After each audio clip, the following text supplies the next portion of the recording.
Nepali लप्सी mixed with chocolate, अचम्म लाग्छ है। तर यही अनौठो मिश्रण बनेको छ लेकपेसीको सबैभन्दा लोकप्रिय उत्पादन लप्सी ट्रफल। यो कथा हो उद्यमीहरू दीक्षा पौडेल र विवेक राणाको। दीक्षा टिच फर नेपाल फेलोशिपमा सिन्धुपाल्चोकका बच्चा र महिलाहरूका लागि काम गरिरहेकी थिइन्। त्यहाँ उनले महिला सशक्तिकरण र आर्थिक स्वतन्त्रताका लागि तालिम कार्यक्रम सञ्चालन गर्ने गर्थिन्। तर उनले सोचिन् म आफै उदाहरण बन्नुपर्छ।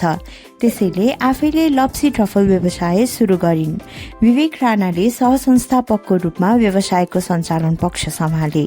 अहिले लेकपेसीले लप्सी ट्रफल, लप्सी क्यान्डी र लप्सी पाउडर उत्पादन गर्छ।